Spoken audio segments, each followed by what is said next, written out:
Magandang araw po sa inyong lahat. Ang kwentong inyong mapapakinggan ay tungkol kay Father Elias na isang pari na tinalikuran ang pagiging manunugis dahil sa isang mapait na nakaraan. Umalis siya sa kanilang baryo at namuhay ng tahimik sa ibang lugar. Inakala niya na natakasan niya na ang lahat, ngunit isang hindi inaasahang tao na mula sa kanyang nakaraan ang muling nagpakita sa kanya. Nang malaman niya na muling sinasalakay ng isang aswang ang kanilang baryo, ay naging matigas ang kanyang pagtanggi na makialam sa problemang yon. Ngunit ano ang bagay na malalaman ni Father Elias para magdalawang isip siya sa desisyon niyang bumalik sa pagiging isang manunugis? At ano ang lihim na kanilang matutuklasan sa totoong dahilan ng pagbabalik ng lagim sa kanilang baryo? Ngunit bago po ang lahat, mga idol, huwag po nating kalimutang mag-like at mag-subscribe at i-hit ang notification bell sa aking YouTube channel na The Voice Addict at Apong Isaac para sa mas marami pang makapigil hininga na kwentong aswang at katatakutan mula sa mundo ng kababalaghan. Umpisahan na po natin ang kwento. Father Elias! Father Elias! May bisita po kayo. Naroon po siya sa sala dito sa kumbento. Boyet, ikaw talaga. Hindi ba ilang beses ko nang sinabi sa'yo na kapag nakikita mo ako nagdadasal, ay huwag mo akong aabalahin? Ilang beses ko bang dapat na ipaalala yan sa'yo? Alam ko naman po yun, Father eh. Opo, paulit-ulit niyo na po akong sinabihan na kapag nagdadasal kayo, ay huwag kayong kakausapin o gagambalain kahit may sunog pa o kaya lindol. Pero yung taong naghahanap po sa inyo, Father, parang mas matindi pa po siya sa sunog at lindol eh. Nang sabihin ko po sa kanya na hindi po kayo maaaring kausapin, aba nagwala po. Tapos nagbantang manggugulo kapag hindi po kagad kita naiharap sa kanya. Teka, sandali nga lang. Ano ba sinasabi mo? Sino ba naghahanap sa akin at natataranta ka ng ganyan? Ang totoo po niyan eh. Ngayon ko lang po siya nakita, Father. Basta isa pong matandang lalaki. Crispin daw po ang pangalan niya. Crispin? Si Mang Crispin? Kilala niyo po ba siya, Father? Dito ka lang muna sa kwarto ko, Boyet. Huwag kang lalabas hanggat hindi ko sinasabi sa'yo. Po, pero Father, naglalaro po kami ng mga kalaro ko sa labas ng tumbang preso eh. 14 anyos ka na pero naglalaro ka pa ng larong pambata? Pambihira ka. Saka 6:00 na, kaya tama na ang paglalaro. Dito ka lang muna. Ikaw na magtapos ng dinadasal ko. Paano po kapag natapos ko na po ang dinadasal niyo, Father? Pwede na po ba akong lumabas at makipaglaro? Hindi, Boyet.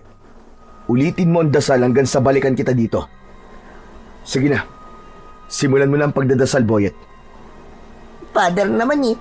Minsan hindi ko rin maintindihan ng trip niyo sa buhay eh. Boyet, sundin mo na lang ang sinasabi ko at huwag ka ng maraming tanong. Sige na. Kailangan ko nang harapin ang aking bisita. Dito ka lang, Boyet, ha? Huwag kang lalabas dahil magagalit talaga ako sa'yo. Opo, Father. Takot ko lang po sa inyo. Matapos yun, ay lumabas na si Father Elias sa kanyang silid. Iniwanan niya roon si Boyet at isinara niya ang pinto. Habang pababa siya sa sala ng kumbento, ay bigla siyang nilukob ng pagtataka at kaba. Isang Crispin lamang ang kilala ni Father Elias at yun ay si Mang Crispin na isang kilalang albularyo sa baryo kung saan siya isinilang at lumaki. Ang baryong matagal niya nang kinalimutan dahil sa masalimuot na pangyayaring naranasan niya roon. Mahigit 10 taon nang pare si Father Elias sa lugar kung saan siya kasalukuyang naninirahan. Doon ay tahimik ang kanyang buhay at iginagalang siya ng lahat. Ramdam niya ang pagmamahal ng mga tao sa kanya. At yun ay dahil sa pagpapakita niya rin ng pagmamahal sa lahat. Kabaligtaran yun ng naging buhay niya sa baryo kung saan siya nagmula. Nang makarating si Father Elias sa sala ng kumbento, ay isang matandang lalaki na may suot na salakot ang nakita niya. Nakatalikod yun sa gawin niya. Abala ang matandang lalaki sa pagtingin sa mga larawan na nakapatong sa mahabang tokador. Tumikhim si Father Elias upang kunin ang atensyon ng matandang lalaki. Mabilis na humarap sa kanya ang matanda na tila ba hindi makapaniwala nang makita siya. Naglakad siya palapit dito. Elias? Sandali, ikaw ba talaga yan? Aba, napakalaki ng iyong pinagbago. May 10 taon na tayong hindi nagkikita, Mang Crispin. Talagang malaki ang magiging pagbabago sa akin. Hindi lang kasi ako makapaniwala na totoo ngang isa ka ng ganap na pare sa baryong ito. Napakalayo mo na sa dating binata na nakikipaglaban sa mga aswang. Nakikiusap po ako sa inyo, Mang Crispin. Kung gusto niyo akong makausap, ay huwag niyo nang babanggitin ang aking nakaraan. Matagal ko na pong kinalimutan ang lahat ng yun. Ayoko na pong balikan kung ano ko noon. Ay, pasensya ka na. Pasensya ka na. Sige ho, maupo muna kayo. Gusto niyo ba ng maiinom? O baka nagugutom po kayo? Ay, huwag ka na mag-abala. Ayos lang ako. Sabay na naupo ang dalawa. Sa upuan na nasa sala, magkaharap sila. Naramdaman ni Father Elias ang pagkabahala kay Mang Crispin. Mang Crispin, oo nga pala. Nasabi sa akin ng isa sa aking mga sakristan na nagwala ka rito kanina dahil gusto mo raw akong makausap kagad. Gaano ba kaimportanteng ipinunta mo rito para magwala ka ng ganon, Mang Crispin? Tandaan nyo na ang kumbento ay sagrado dahil ito ay bahagi pa rin ng simbahan. Pasensya ka na. Sadyang desperado lang akong makaharap ka kagad. Kaya ako yung ginawa. Kilala mo naman ako, Elias. Wala sa aking pagkatao ang nagwawala, ngunit talagang kailangan na kitang makausap dahil napaka-importante ng aking sasabihin sa'yo. Sabihin niyo na po ang kailangan niyo sabihin upang tayo'y matapos na rito. Kailangan ko rin pong ipagpatuloy ang aking pagdadasal na naputol dahil po sa pagdating niyo. Sandaling natigilan si Mang Crispin. Huminga ito ng malalim. Halata ang tensyon na nararamdaman ng matandang lalaki dahil sa bahagyang panginginig ng mga kamay nito. Diretsyong tumingin ang matanda sa mga mata ni Father Elias bago ito muling nagsalita. Elias, kailangan na baryo natin ang tulong mo. May isang napakalakas na aswang ang ngayon ay nanggugulo sa ating baryo. Mang Crispin, simula nang umalis ako sa baryong yun, ay iniwan ko na rin doon ang pagiging manunugis ko. Isa pa pari na ako ngayon. At ang pagkitil po sa buhay ay labag sa akin sinumpa ang tungkulin. Labag pa rin ba? Kahit marami ng buhay ang kinuha ng mga aswang na yon. Elias, ikaw lamang ang kilala ko na kaya makipaglaban sa kahit na anong uri ng aswang. Gaano man ito kalakas o kabangis. Sigurado ko na matatalo at mapapatay mo siya. Pasensya na po, Mang Crispin. Pero hindi na po ako babalik sa baryong yun. Nangako ko sa aking sarili na kahit na anong mangyari, ay hindi natatapak ang aking mga paa sa lugar kung saan ako nakaranas ng matinding pasakit. Nauunawaan kita, Elias. Sadyang hindi maganda ang karanasan mo sa ating baryo. Ngunit ang aswang na aking tinutukoy ay ang bangkilan na si Gubara. Si Gubara? Nananaginip yata ako, Mang Crispin. Naiisip niyo bang gumawa ng kwento para lang bumalik ako sa ating baryo?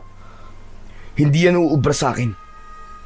Alam kong matagal nang patay si Gubara. Pinatay siya ng aking lolo matagal ng panahon. Mawalang galang na po. Pero makakaalis na po kayo.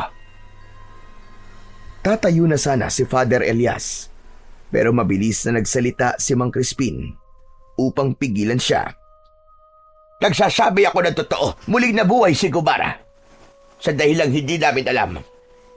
Ginamit niya ang katawan ng asawa ni Kapitan Ramil, si Celia. Ano? Paano nangyari yun? Kahit kami, ay hindi rin alam ang kasagutan kung paano yun nangyari. Sumapi ang kaluluwa ni Gubara kay Celia. Kaya nagkaroon siya ng katawan. Kaya ngayon, ay muling naghahasik ng lagim at kamatayan si Gubara sa baryo natin, Elias. At ang kapatid mong si Amara, siya ang nangunguna sa pagprotekta sa mga tao. Pakiramdam ko, iniisip ni Amara na dahil nasa pamilya siya ng mahuhusay na manunugis, ay may responsibilidad siyang labanan si Gubara at siguruhing ligtas sa mga tao. Bakit naman yun gagawin ni Amara? Wala siyang kasanayan sa pakikipaglaban sa mga aswang, lalo na sa isang kagaya ni Gubara na isang bangkilan. Masyadong matapang ang kapatid mo na yon, Elias. Hindi na ako nagtataka dahil magkadugo kayo. Kaya kung ayaw mo mapahamak ang nag-iisa mong kapatid, ay babalik ka sa ating baryo para tuluyang wakasan si Gubara. Sandaling nag-isip si Father Elias. Bumalik sa alaala niya ang pinakamasakit na pangyayari na naranasan niya sa kanilang baryo. Si Father Elias ay mula sa pamilya ng mahuhusay na manunugis. Kaya bata pa lang ay sinanay na siya ng kanyang lolo at tatay sa pakikipaglaban sa mga aswang. Nang mamatay ang tatay niya dahil sa malubhang sakit, ay napunta kay Father Elias ang pagiging punong manunugis sa kanilang baryo. Matapos kasing patayin ng kanyang lolo si Gubara, ay nanghina na ito. Hanggang isang malakas na aswang ang umatake sa baryo nila. Magkatulong na nilabanan ni na Father Elias at ng lolo niya ang naturang aswang. Kahit nakita ng mga tao na nahihirapan at sugatan na sila, ay wala man lang tumulong sa kanila ni isa. Kahit anong pakiusap ang ginawa ni Father Elias noon, ay tila bingi ang mga tao. Napatay man ni Father Elias ang aswang, ay napatay din ng aswang ang lolo niya. Naputol ang pagbabalik tanaw ni Father Elias nang muling nagsalita si Mang Crispin.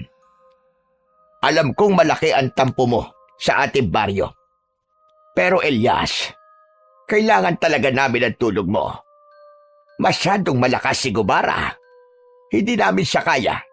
Kahit pa lahat ng tao sa ating baryo ay magtulong-tulong.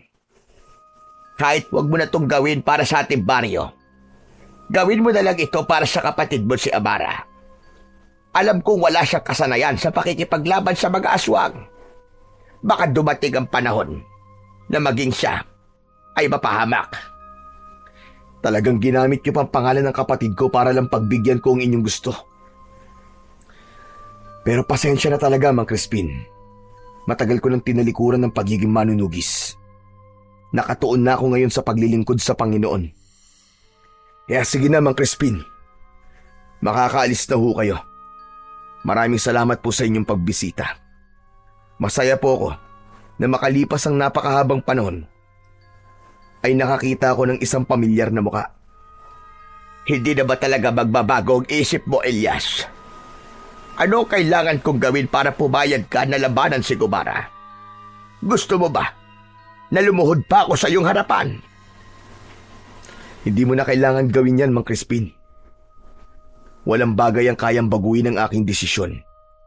Ang gawin nyo ay pagtibayin nyo ang inyong pagbabantay. Himukin nyo ang mga tao sa baryo nyo, lalo na ang mga kalalakihan na makipaglaban. Pasensya na po talaga. Pero may mga bagay pa akong dapat na gawin. Tila naramdaman ni Mang Crispin ang pagiging buo ng desisyon ni Father Elias. Kaya tumayo na ito. Nagpasalamat ito kay Father Elias bago ito tuluyang umalis. Nanatiling nakatayo si Father Elias sa gitna ng sala.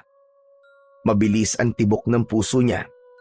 Hindi pa rin siya makapaniwala kung paanong nabuhay si Gubara sa katawan ng ibang tao. Aminado siya na may parte pa rin ng puso niya na nagsasabing kailangan niyang bumalik sa kanilang baryo. Pero sa tuwing naaalala niya ang nangyari noon, ay bumabalik din ang hinanakit niya sa mga tao sa lugar na yon. Alam ni Father Elias na mali ang magkaroon ng hinanakit. Ngunit kahit isa na siyang pari, ay tao pa rin siya. May damdamin pa rin siya, gaya ng pangkaraniwang tao. At naniniwala siya na kung tinulungan lang sana sila ng mga tao noon, ay sigurado siya na buhay pa rin sana hanggang ngayon ang kanyang mahal na lolo.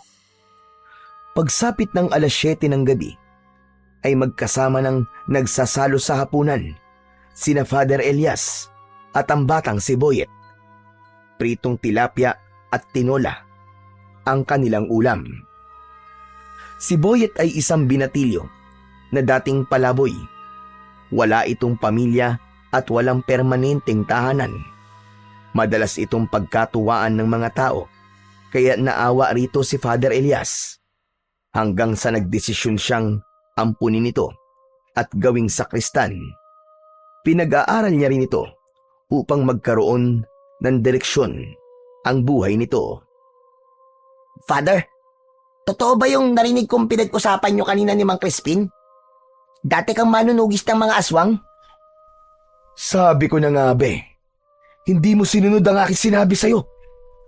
Lumabas ka pa rin ng kwarto at ang matindi pa, nakinig ka pa sa usapan ng ibang tao.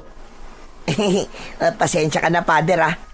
Hindi ko na kasi napigilan na alamin kung sino ba yung bisita mo kanina eh. Halatang halata kasi na ayaw mo malaman kung sino siya eh. Mas lalo tuloy lumaki ang kagustuhan kong makilala siya. Hindi ka na talaga marunong makinig sa akin, ha? Hindi ka na kagaya nung dati. Nakikinig pa rin naman ako sa inyo, Father eh. Kanina lang talaga hindi. Pero totoo po ba yung mga narinig ko kanina, Father? Dati kayo manunugis at pinapabalik kayo nung Mang Crispin sa inyong baryo para makipaglaban dun sa nabuhay na namang aswang na si... Ano nga bang pangalan nun? Gubara. Ayun, si Gubara. Ano, Father? Sagutin niyo naman po ang tanong ko. Totoo po ba ang lahat ng yon? Narinig mo na ang usapan namin kanina, di ba? Bakit kailangan mo pa ng kumpirmasyon? Manahimik ka na lang dyan at ituloy mo na ang pagkain mo. Wow! Kung ganun, totoo nga na isa kayong manunugis. Sobrang astig niyo po pala. Ini-imagine ko pa lang na may hawak kayong itak habang nakikipaglaban doon sa mga aswang. Kinikilabutan na talaga ako. O, tingnan mo, Father, oh. Tumataas sa mga balahibo ko sa braso. Father, bakit hindi po kayo bumalik ulit sa baryo nyo para labanan po yung aswang na yon? Sasama po ako sa inyo. Gusto ko po kayong makitang nakikipaglaban sa aswang. Tumahimik ka na, Boyet, pwede ba? Hindi yan mangyayari. Dahil hindi na ako babalik sa baryong yun. Pero, Father... Boyet, tama na. Tapusin mo na ang pagkain mo. At huwag ka na magtanong sa mga bagay na hindi makakatulong sa ating dalawa. Naging seryoso ang mukha ni Father Elias at diretso niyang tinignan ang mga mata ni Boyet. Napayuko si Boyet at ipinagpatuloy na lamang nito ang pagkain. Alam ni Boyet na kapag ginawa na yon ni Father Elias, ay unti-unti na siyang nagagalit. Ngunit ang totoo ay hindi galit si Father Elias. Nais lang niyang iwasan na mapag-usapan ang kanyang nakaraan dahil matagal na siyang nangako sa kanyang sarili na hindi niya na yon babalikan. Kinagabihan, habang mahimbing na natutulog si Father Elias, ay dinalaw siya ng isang masamang panaginip. Sa kanyang panaginip ay nakita niya ang dalaga niyang kapatid na si Amara sa gitna ng isang madilim na kagubatan. Hawak nito ang isang itak habang buong tapang na lumalaban sa mga aswang. Habang tumatagal ay parami ng parami ang mga aswang hanggang sa bumagsak si Amara matapos itong sunggaban ng isang aswang sa likod. Sunod-sunod na ang mga aswang na umatake kay Amara.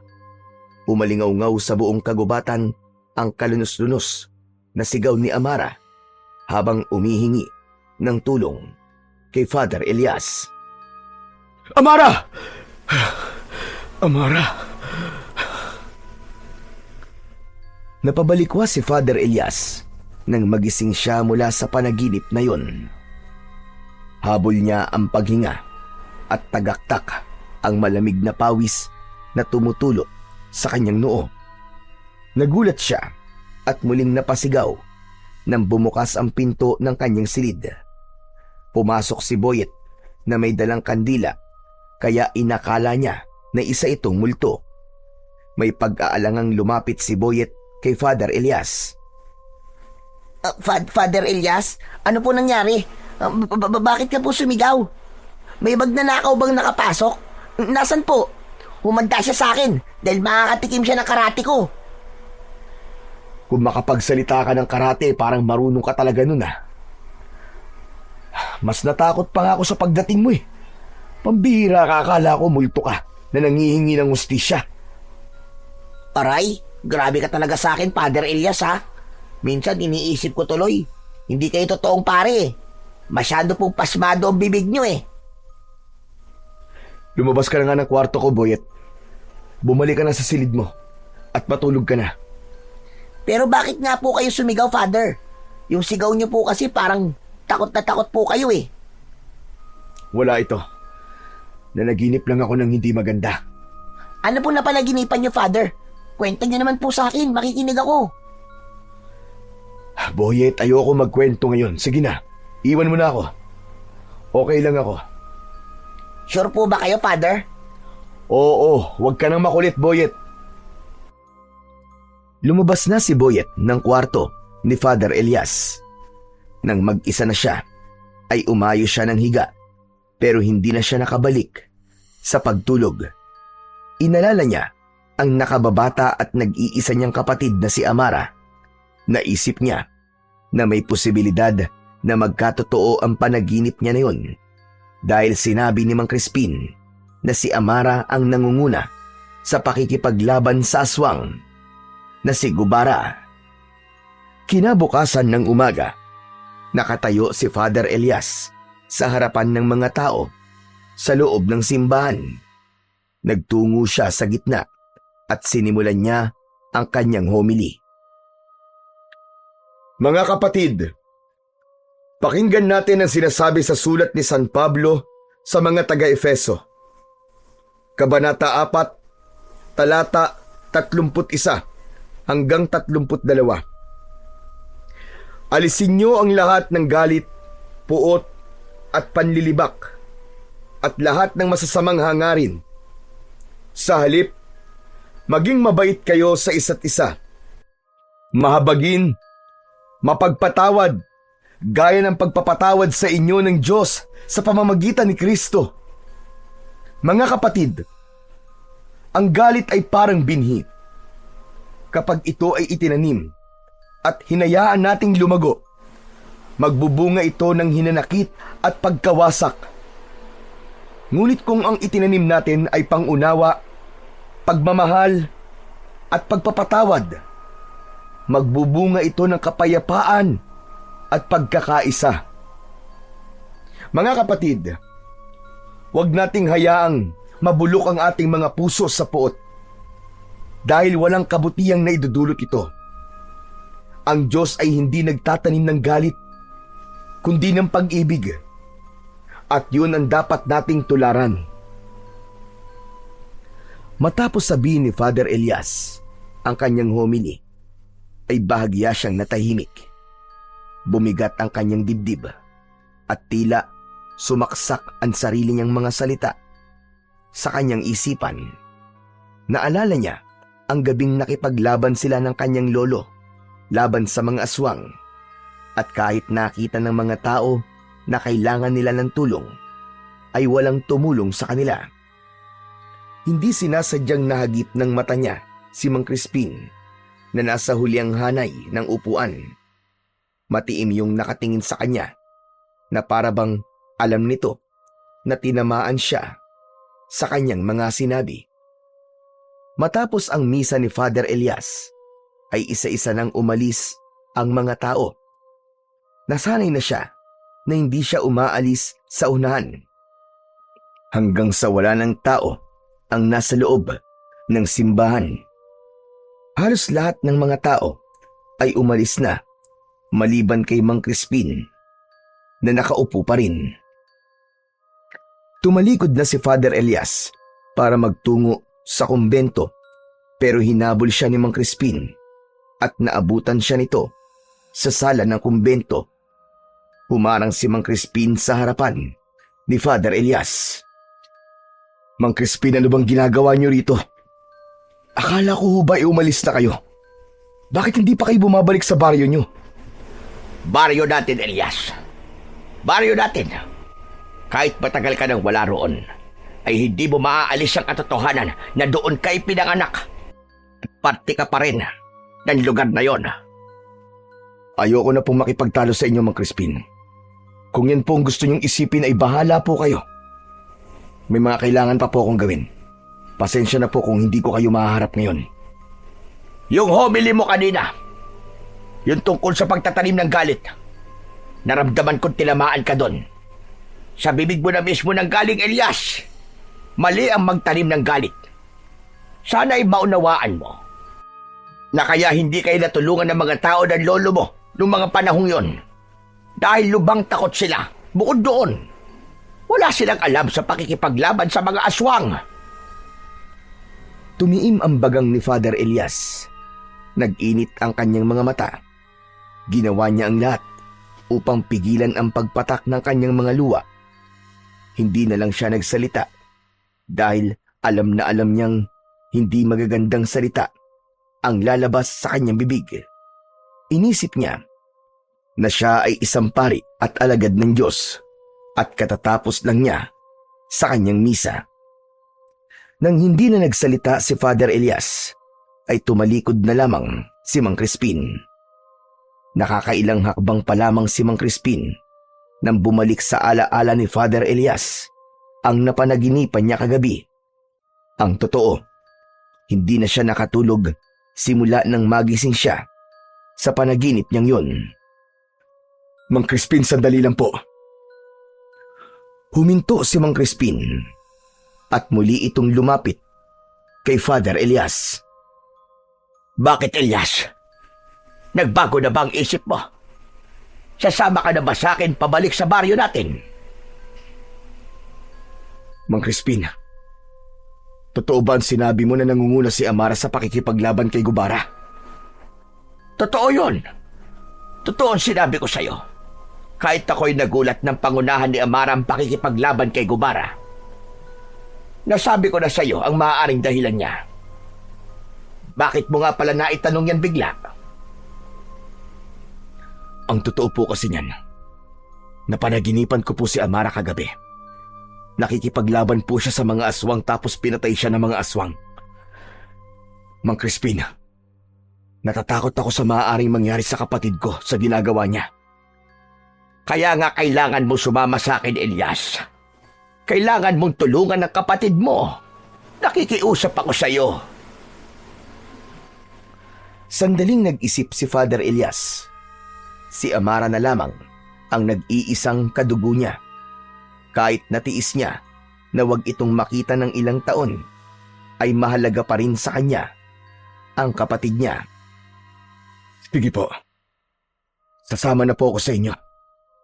Pero kailangan niyo akong bigyan ng ilang araw dahil kailangan kong makahanap ng pari na pansamantalang papalit sa akin dito. Hindi po ako maaaring umalis dito ng basta na lamang. Salamat. Salamat, Elias. Hindi mo alam kung gaano ako kasaya sa desisyon mo na yan. Huwag ka mag-alala. Dahil hihintayin kita. Sabay tayong babalik sa baryo natin at sigurado ko na ikaw ang tatapos sa kasamaan ni Gubara. Gaya ng ginawa ng iyong lolo noon. Umango na lamang si Father Elias bilang tugon. Pero sa loob ng utak niya ay may ibang bagay siyang nais gawin. Kaya gusto niyang bumalik sa kanilang baryo. Matapos ng pakikipag-usap ni Father Elias kay Mang Crispin, ay nagtungo na siya sa kanyang silid. Umupo siya sa upuang nasa tabi ng bintana. Sa pagdungaw niya sa bintana ay nakita niya si Mang Crispin na naglalakad papalayo sa simbahan. Nagulat si Father Elias sa biglang pagpasok ni Boyet. May dala itong malinis na kumot at mga punda. "Pwede ba, Boyet, matuto ka namang kumatok? Kung may sakit ako sa puso, aba, matagal na akong inatake sa puso ng dahil sa'yo." Hehe, bawasan mo kasi ang pagkakape, Father. Nagiging masyado ka nang magugulatin eh. Nandito po ako para palitan po ng punda ang mga unan nyo. Saka papalitan ko na rin po ang kumot nyo. Okay, sige. Gawin mo lang dapat mong gawin at pagkatapos ay lumabas ka na. Muling itinuon ni Father Elias ang kanyang mga mata sa labas ng bintana habang si Boyet naman ay nagsimula na sa pagpapalit ng punda ng mga unan. Kailan po pala kayo aalis para sumama kay Mang Crispin, Father? Siguro baka sa Miyerkules. Kailangan ko lang makasiguro na may papalit sa akin dito. Teka, paano mo nalaman na aalis ako? Nakausap mo ba si Mang Crispin at siya nagsabi sa'yo? Hindi po. Narinig ko po ang pinag-uusapan nyo kanina ni Mang Crispin. Hindi ba't ang sabi ko sa'yo hindi ka dapat nakikinig sa usapan ng ibang tao? Teka, bago ka magalit, Father, gusto ko lang pong sabihin sa inyo na hindi ko sinasadyang marinig ang pag-uusap niyo ni Mang Crispin. Dadalhin ko na po kasi sana yung mga ginagamit niyo sa misa sa storage room. Tapos, doon ko na po narinig ang pinag-uusapan niyo. Hindi ko po yung sinasadya, maniwala po kayo. Kahit na, Boyet. Dapat ay umalis ka na lang para hindi mo narinig ang pinag-uusapan namin. Pero Father, babalikan na po ba talaga sa baryo nyo? Ibig sabihin makikipaglaban ka na po ulit sa mga aswang? Babalik ako sa lugar na yung, Boyet. Pero hindi ako makikipaglaban sa mga aswang. Pero, yun ang narinig ko sinabi ni Mang Crispin, Father Yun ang sinabi niya. Pero hindi ko sinabing ganun ang gagawin ko. Kaya ako babalik sa baryong yun. Babalik ako ron para kunin ang kapatid ko na nakikipaglaban sa aswang. Dadaling ko siya rito para makasigurado ko na ligtas siya. Pero Father Elias, para pong pinaasa niyo lang po si Mang Crispin kung ganun. Ang akala niya po kasi, kaya kasasama sa kanya dahil makikipaglaban ka ron kay Gubara. Hindi po ba kayo mismo nagsabi sa akin na masama po magsinungaling? Alam ko, Boyet. Alam kong mali ang magsinungaling. Pero alam ko rin na mapapatawad ako ng Diyos sa ginawa ko dahil maganda ang aking intensyon. Okay po, sabi niyo Pero, pwede po ba akong sumama sa inyo, Father?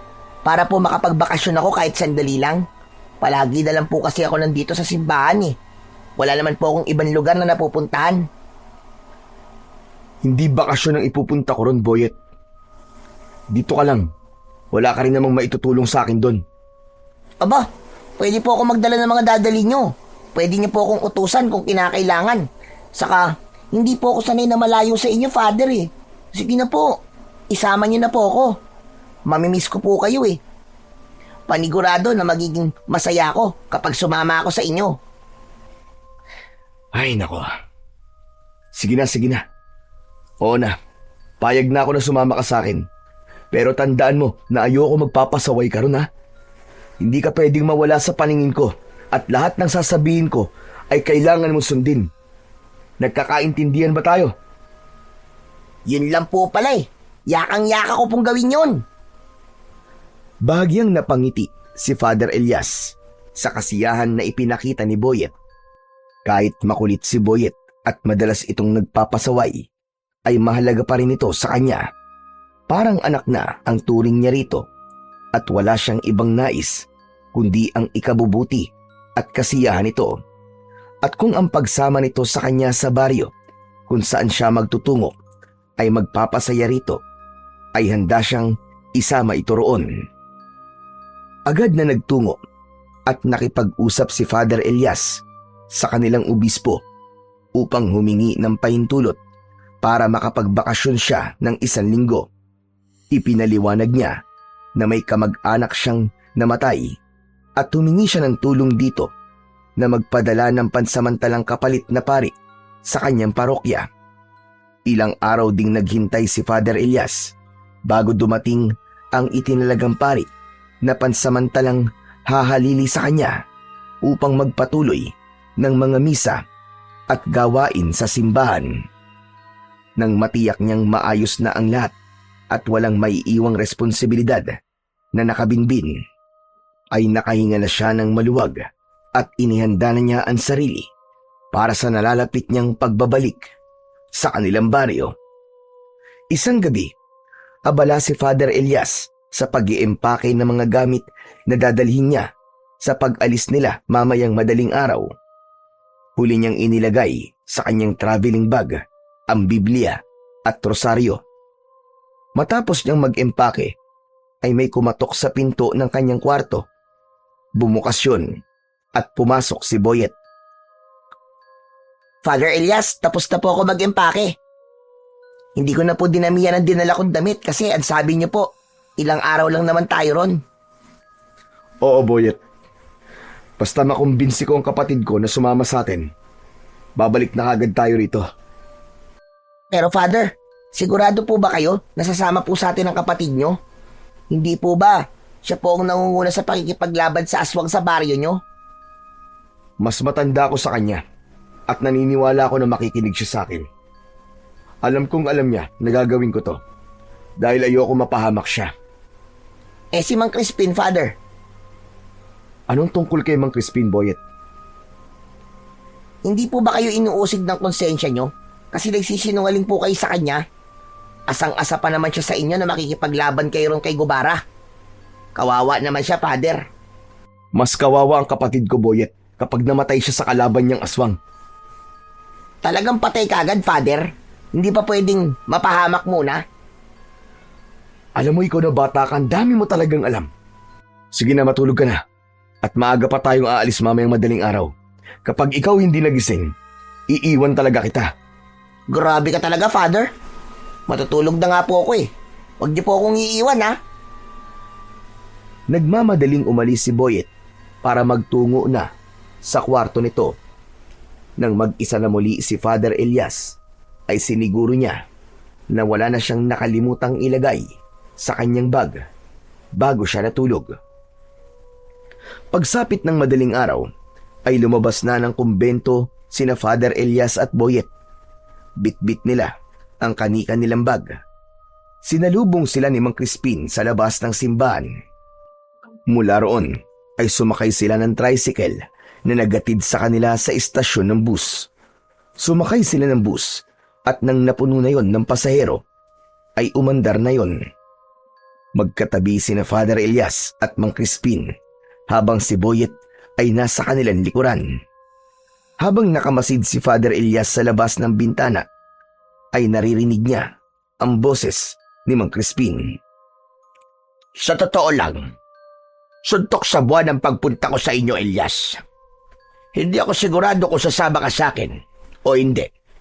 Kaya napakasaya ko ngayon dahil kasama na kitang babalik sa ating baryo. Hindi mo alam kung gaano kalaki ang tulong na magagawa mo sa aming lahat. Lalo na't ikaw lamang ang kilala kong may kakayahan na makipaglaban sa kagaya ni Gubara. Maging ako, Mang Crispin, ay hindi makapaniwala na sasama ako sa inyo.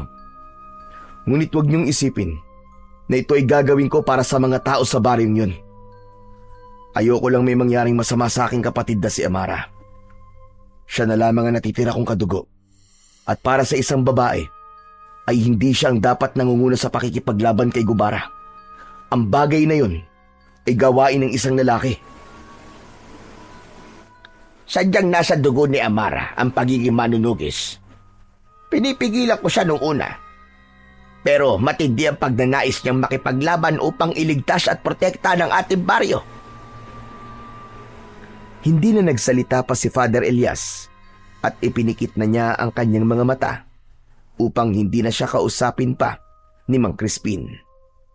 Labis na ang konsensyang kanyang nararamdaman dahil puro kasinungalingan na ang lumalabas sa kanyang bibig.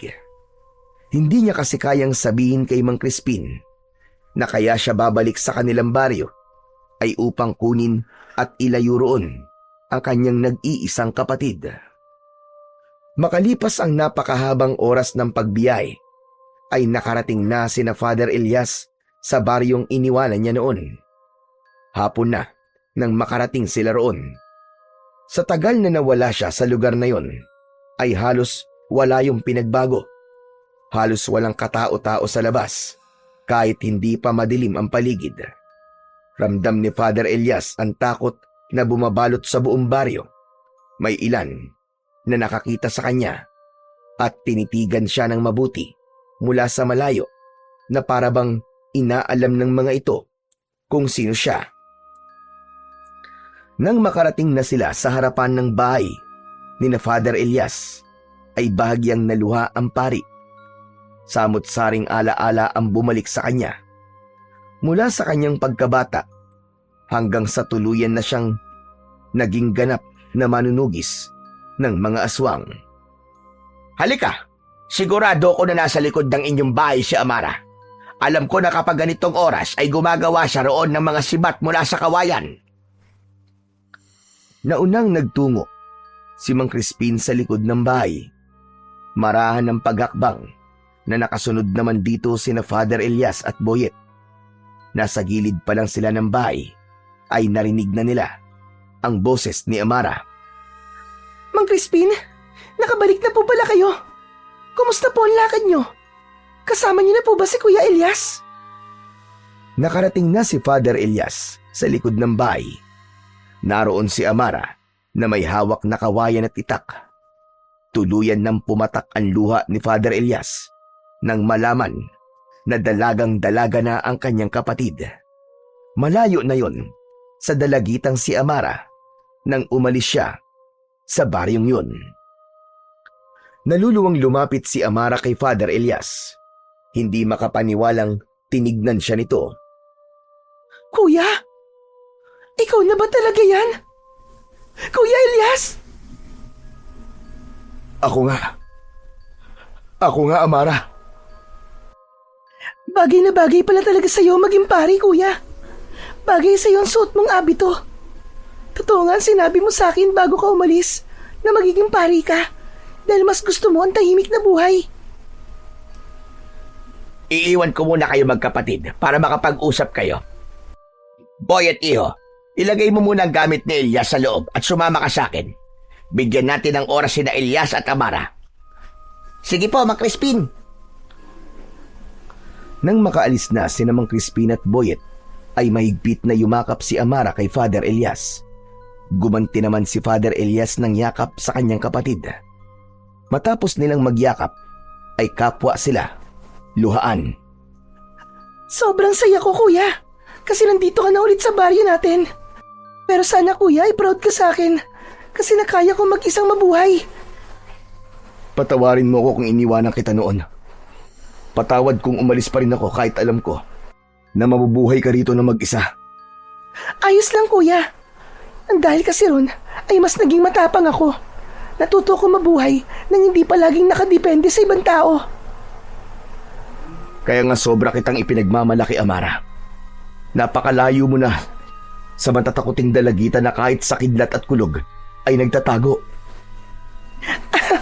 Naalala mo pa talaga yun, kuya. Pero maiba ko. Siguro naman, kuya, ay nasabi na sa iyo ni Mang Crispin ang nangyayari rito sa ating baryo. Si Gubara, yung malakas na bangkilan, nabuhay ulit siya. Hindi namin alam kung paano bumangon ang kanyang espiritu at sumanib yun sa asawa ni Kapitan. Kaya ngayon, may katawan na ulit siya at nag-aasik siya ng lagim dito sa ating baryo. Nakapagtataka nga ang bagay na yan. Hindi ko alam na kaya palang sumanib ng kaluluwa ng isang aswang upang magkaroon ito ng panibagong katawan. Kahit nga si Mang Crispin ay hindi rin alam ang kasagutan sa misteryong yan. Pero kuya, kaya ka ba bumalik dito ay dahil tutulungan mo kaming labanan si Gubara? Sa totoo lang, nahihirapan na kaming labanan si Gubara, kuya. Lalo na at wala namang kasanayan sa pakikipaglaban sa mga aswang ang mga tao rito. Ang pamilya lang natin ang may kaalaman pagdating sa ganung bagay. Amara, may itatanong pala ako sa'yo. Totoo ba ang sinabi ni Mang Crispin na ikaw ang nangunguna sa pakikipaglaban kay Gubara? Oo kuya, totoo yun. Nung unang beses kasing sumalaki si Gubara, ay walang kahit isang nakipaglaban sa kanya. Lahat kami nagtago. Doon ko naisip na kailangan kong tumindig at pangunahan ng pakikipaglaban dahil ang pamilya natin ay mula sa lahing mga manunugis. Kailangan na may isang magsimula upang sumunod ang marami. Ngunit nakakalimutan mo bang ikaw ay isang babae? Ang pakikipaglaban sa mga aswang ay gawain lamang ng isang lalaki.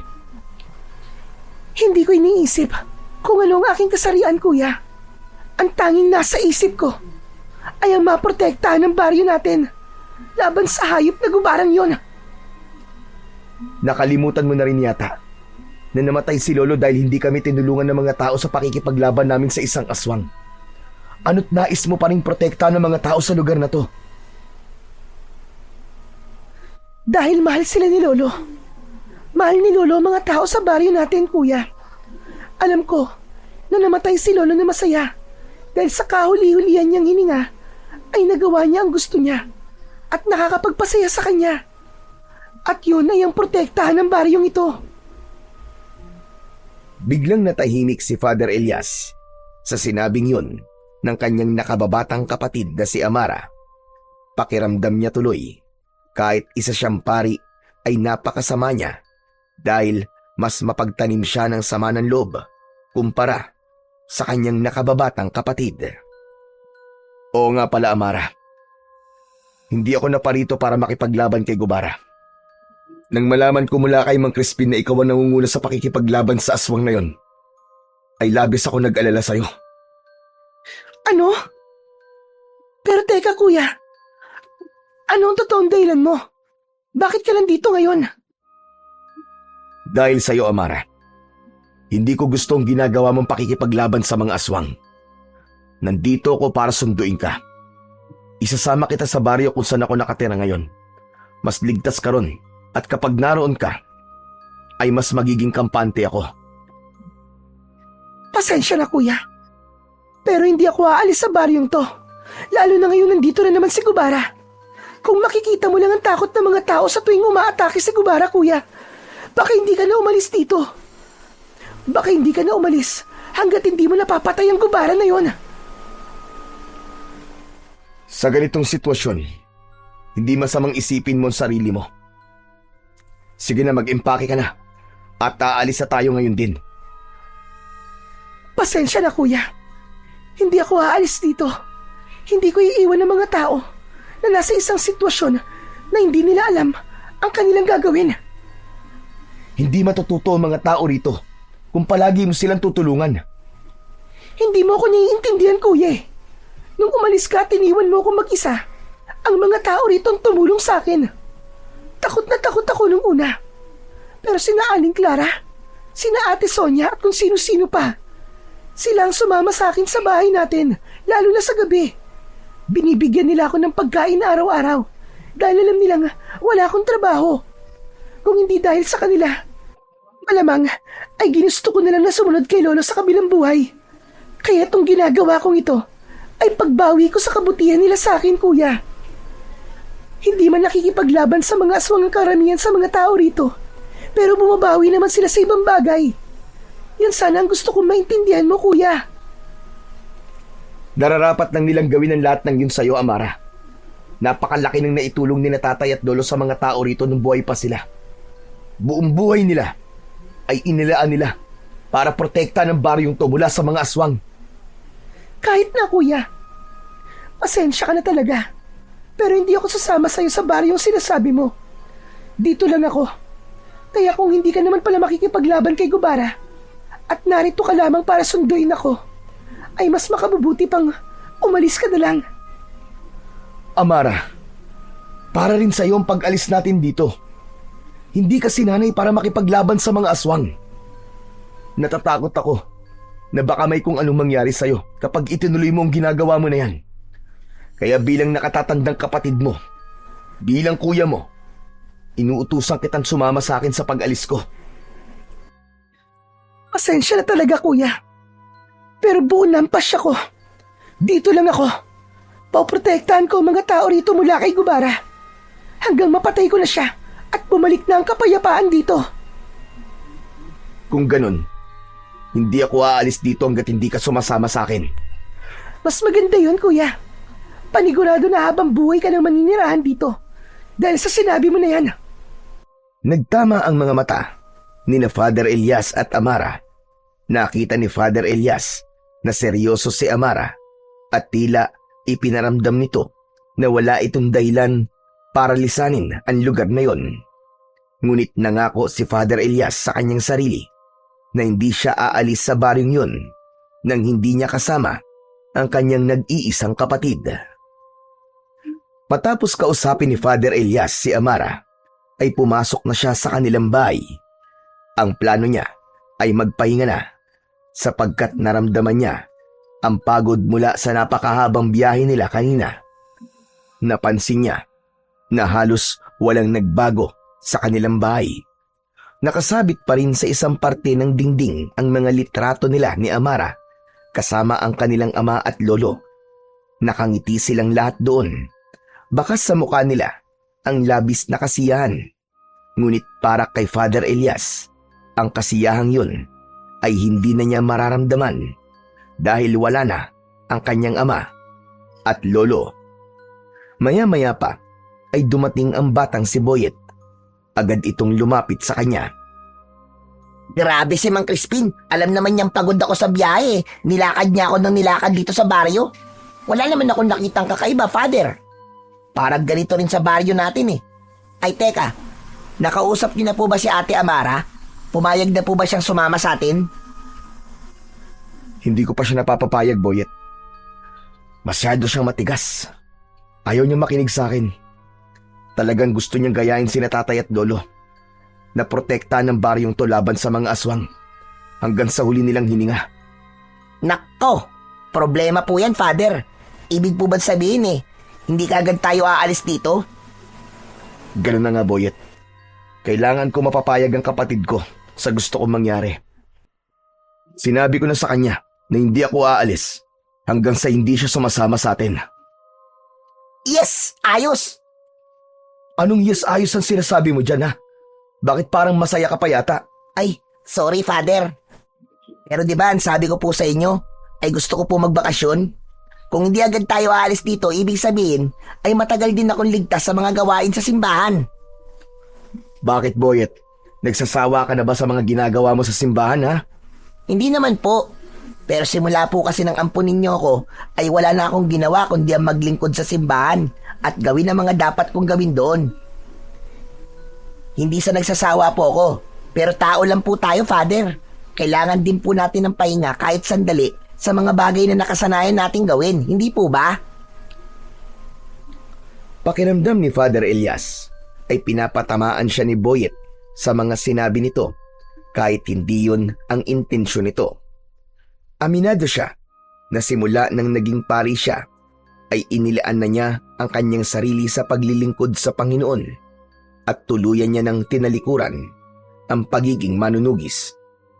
Ngunit kahit ano pa ang sabihin ni Boyet o ng ibang mga tao, para sa kanya ay wala na siyang dahilan para bumalik sa pakikipaglaban sa mga aswang. Kinagabihan, naghanda si Amara ng masarap na hapunan. Nagprito ito ng galunggong at nagluto din ito ng ginisang munggo. Naging magana ang pagkain ni na Father Elias at Boyet. Ang galing mo palang magluto, Ate Amara. Napakalayo ng luto mo sa luto ni Father Elias. Bakit? Ano bang klaseng luto ang ginagawa ni Kuya? Nako, ayoko na lang magsalita at baka masaktan pa si Father Elias eh. Ibig sabihin, hindi ka talaga nasasarapan sa mga niluluto ko, Boyet? Hindi ba kapag nagluluto ko, ay palagi mo sinasabi na masarap? Wala naman kasi akong choice, Father eh. Ikaw lang naman kasi ang nagluluto para sa atin sa simbahan. Hayaan mo, kapag sumama sa atin si Amara, ay palagi nang masarap ang kakainin natin sa simbahan. Biglang naubo si Amara sa sinabing yun ni Father Elias. Oh, ayos ka lang ba, Amara? Nasamid ka ba? Uminom ka muna ng tubig. Nabigla lang ako sa sinabi mo, kuya. Akala ko kasi nakapag-usap na tayo kanina at malinaw na sa'yo na hindi ako sasama sa'yo. Malinaw din ang sinabi ko. Hindi ako aalis dito nang hindi ka kasama. Kuya, pwede bang isang tabi muna natin ang bagay na yan? Kararating mo lang dito. Gusto ko naman na mag-usap tayo na walang tensyon na namamagitan sa ating dalawa. Gusto ko malaman ang mga nangyari sa'yo nang nakalipas na 10 taon. Yun lang ba? Eto, naging pari ako at masaya ako sa baryo kung saan ako naninilbihan. Ramdam ko ang pagmamahal ng mga tao sa akin. Napakabait kasi ni Father Elias, ate. Lahat ng lumalapit sa kanya tumihingi ng tulong, lalo na yung may mga sakit, tinutulungan niya talaga. Pero palagi ko sinasabi na ang tulong na yun ay hindi mula sa akin. Yun ay mula sa mga tao at mga grupo na nagbibigay ng donasyon sa simbahan. Ako lamang ang tagapagbahagi nun. Hindi ka pa rin pala talaga nagbabago, kuya. Alam mo ba, Boyet, kahit nung medyo bata-bata pa si kuya, ay mabait na talaga siya. Malaki ang pagmamahal niya sa mga tao rito sa aming baryo. Kaya nga, ginawa niya ang lahat para maging mahusay na manunugis. Gusto niya kasing sundan ang yapak nila tatay at lolo na tumutulong sa mga tao sa pamamagitan ng pakikipaglaban sa mga aswang. Talaga, ate? Kwentuhan niyo naman po ko nang naging pakikipaglaban ni Father Elias sa mga aswang. Amara, Boyet, tama na yan. Kumain na muna tayo at mamaya na kayo magkwentuhan. Ito talaga si Father, oh. Medyo KJ din kung minsan eh. Boyet? Sorry, Father. Sabi ko nga po, kumain na po muna tayo. Napailing na lamang si Father Elias habang nakatingin kay Boyet. Ang totoo ay sinadya niyang pigilan si Amara na ikwento kay Boyet ang mga naging karanasan niya sa pakikipaglaban niya noon sa mga aswang. Ayaw niya nang marinig ang mga ganong kwento, lalo na't matagal niya nang kinalimutan ang parting yun ng kanyang nakaraan. Oras na ng pagtulog, pero hindi pa rin dinadalaw ng antok si Father Elias. Kaya habang mahimbing na natutulog si Boyet sa kanilang kwarto, ay lumabas siya at naupo sa upuang nasa harapan ng kanilang bahay. Napakatahimik ng paligid at tanging ang huni lamang ng mga kuliglig ang kanyang naririnig. Makalipas ang ilang sandali, ay lumabas din ng bahay ang kapatid niyang si Amara. Umupo ang dalaga sa tabi ni Father Elias. Alam mo, kuya, nang sabihin ni Mang Crispin na pupuntahan ka niya at kukumbinsin na bumalik dito, napakasaya ko. Sa loob kasi na mahigit 10 taon, hindi ako nawalan ng pag-asa na babalik ka rito. Pasensya ka na, Amara, kung hindi man lang kita dinadalaw dito. Alam mo naman kung ano ang aking dahilan. Pero walang araw at gabi na hindi kita isinama sa aking panalangin. Palagi kong ipinagdadasal na sana ay maayos ka sa araw-araw at palagi kanyang protektahan. Maraming salamat, kuya. Mukhang dinidinig ng Diyos ang mga dasal mo kasi hanggang ngayon ay buhay pa ako. Ngunit gusto kong sabihin sa'yo na minsan hindi sapat ang pagdarasal lang. Hindi pwedeng iasa natin palagi ang lahat sa ating Panginoon. Madalas ang mga nangyayari sa ating buhay ay bunga ng ating desisyon. Kaya alam ko na mas makabubuti kung titigil ka na sa pakikipaglaban sa mga aswang at sasama ka na sa akin. Pasensya ka na talaga, kuya. Pero kahit ilang beses mo akong pilitin, ay hindi talaga ako sasama sa'yo. Nasimulan ko na to, kaya kailangan ko itong tapusin. Isa pa, marami na ring napatay si Gubara simula na magbalik siya. Si Mang Kaloy, na matalik na kaibigan ni tatay, wala na siya. Pinatay siya ni Gubara, kuya. Pati na rin ang kababata mong sina Alex at Mario. Namatay din sila dahil kay Gubara. Magsasalita pa sana si Father Elias nang mapansin niya na biglang natigilan si Amara.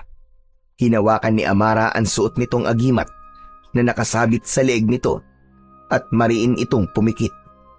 Sa pagmulat ng dalaga ay habol na nito ang paghinga.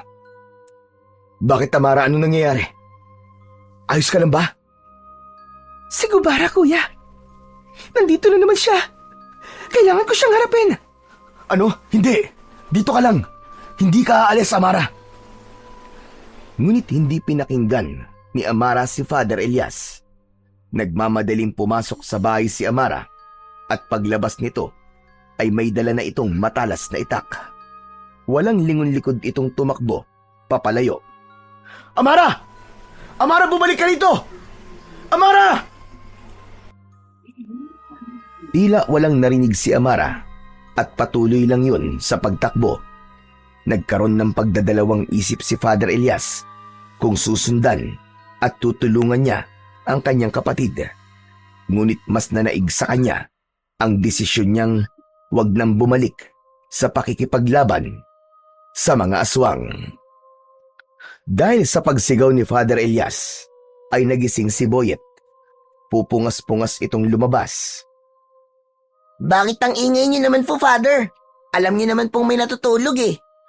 Boyet, bumalik ka na sa loob. Hindi ligtas dito sa labas. Sige na. Teka, bakit, Father? Ano po nangyari? Teka, ano po yun? Bakit nagsisigawan po ang mga tao? Sumasalakay si Gubara, Boyet, at umalis si Amara para harapin ang aswang na yun. Ano? Nandito po si Gubara? Gusto ko po siya makita, Father. Gusto ko po makakita ng totoong aswang. Tumigil ka, Boyet. Hindi to laro. Hindi mo alam kung anong kayang gawin ng isang bangkila na kagaya ni Gubara. Pero yun nga po ang isa sa dahilan kung bakit po ako sumama sa inyo dito eh. Para makakita po ako ng aswang. Sige na po, Father. Payagan niyo na po ako. Pangako po, mag-iingat po ako. Hindi. Pumasok ka sa loob, Boyet. Sorry po, Father. Pero hindi ko po kayo susundin ngayon. Gusto ko po talaga makakita ng totoong aswang. Babalik po kagad ako dito kapag nakita ko na po si Gubara. Biglang tumakbo ng mabilis si Boyet at hindi na nilingon si Father Elias. Hindi makapaniwala ang pari sa pagsuway na yon ni Boyet sa kanya at ang unang pumasok sa utak niya ay baka mapahamak ito. Kaya kahit napipilitan ay sinundan niya si Boyet upang puwersahan itong iuwi sa kanilang bahay. Nang makarating si Father Elias sa pinangyayarihan ng kaguluhan, ay nakita niya si Amara na nakikipaglaban kay Gubara. Ang aswang na si Gubara ay may nakakatakot na anyo. Meron itong malalaking pakpak na maihahalin tulad sa isang paniki. Matutulis ang mga kuko nito na parang mga patalim. Maging ang mga ngipin nito ay matutulis din. Pulang-pula ang mga mata ni Gubara na parang 2 pares ng bolang apoy. Meron itong mahaba at kulay itim na sungay. Nang makita ni Father Elias si Boyet na nakatago sa likod ng isang puno habang nanonood sa laban na nangyayari, ay agad niya itong nilapitan. Nagulat si Boyet nang hawakan niya ito sa braso. Boyet, halika na! Umuwi na tayo! Sandali na, Father. Nanonood pa ako sa pakikipaglaban ni Ate Amara kay Gubara. Tignan niyo po. Ang galing pala talaga ni ate sa pakikipaglaban sa aswang. Nakaka-elibs. Napatingin si Father Elias kay Amara habang hawak nito ang isang matalim na itak. Mistulang isang magiting na mandirigma ang kanyang kapatid. Mabilis itong gumalaw at madali nitong naiiwasan ang bawat pag-ataking ginagawa ni Gubara. Sa bawat paglusob ni Gubara mula sa impapawid, ay sinusuklian yun ni Amara ng mabilis na pag-ilag at malakas na pag-atake. Nakita ni Father Elias na ilang beses na nasugatan ni Amara si Gubara sa iba't ibang parte ng katawan nito. Grabe, Father. Sobrang astig talaga ni Ate Amara. Tignan niyo po ba ang galaw niyo? Parang aral na aral. Parang napakatagal nagsanay. Natutunan niya yan sa amin ni Lolo. Pati na rin sa aming tatay.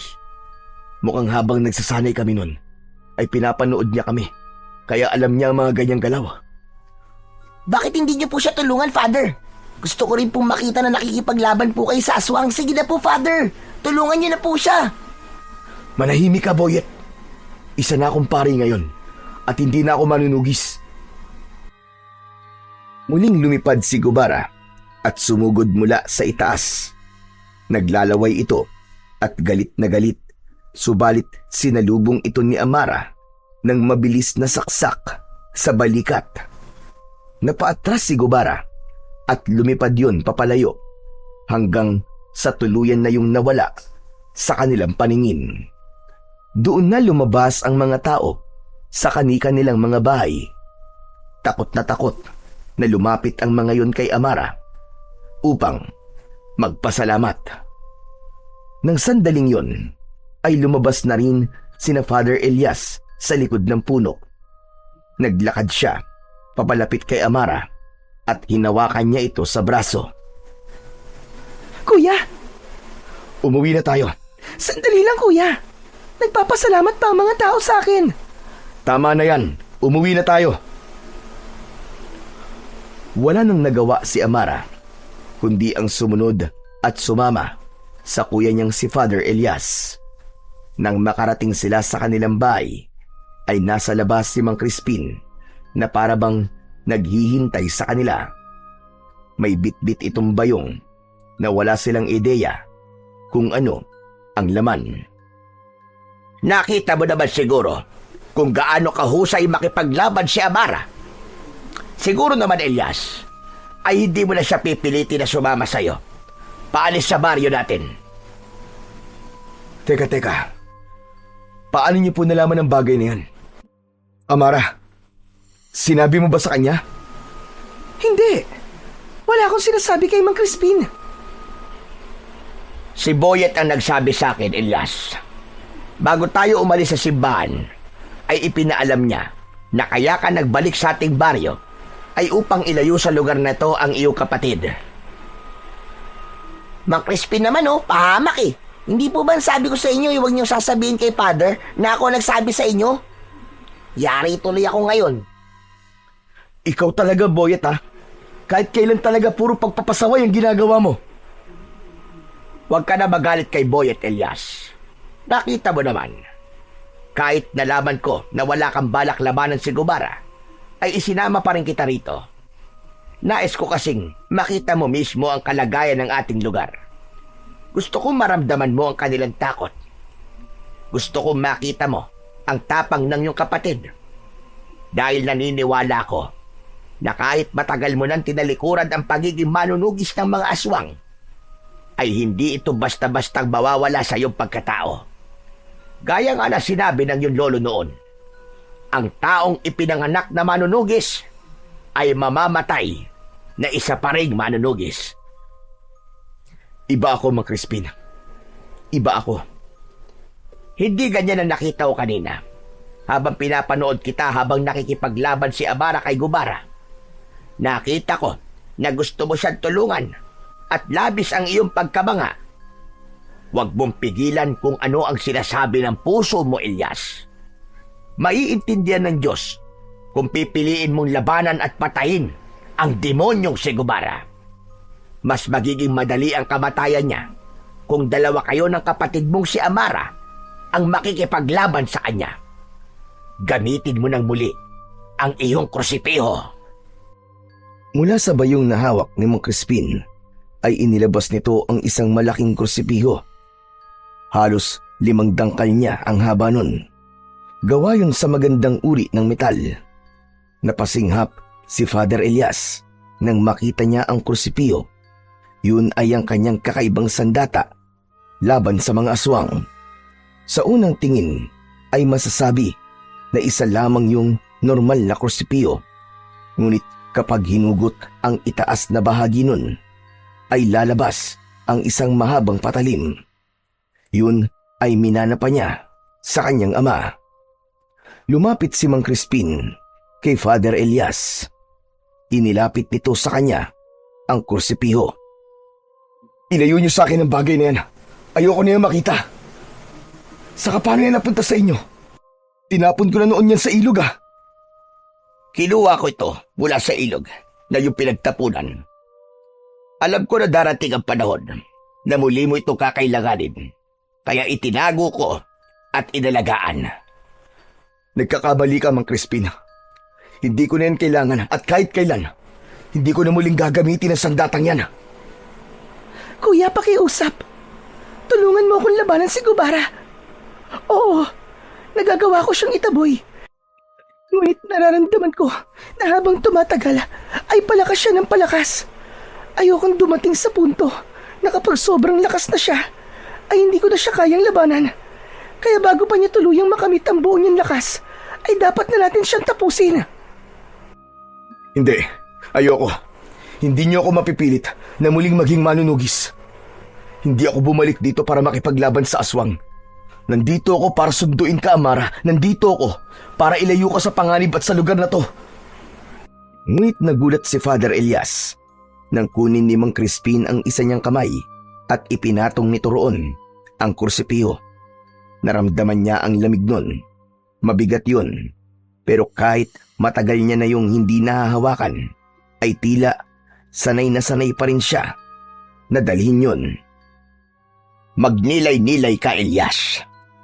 Pagmasdan mo ng madalas ang sandata na ginamit mo noon para protektahan ang baryong ito laban sa masasamang elemento. Mag-isip ka ng mabuti at sa muli nating pag-uusap, kung ano man ang magiging desisyon mo, ay igagalang namin. Amara, uuwi na ako.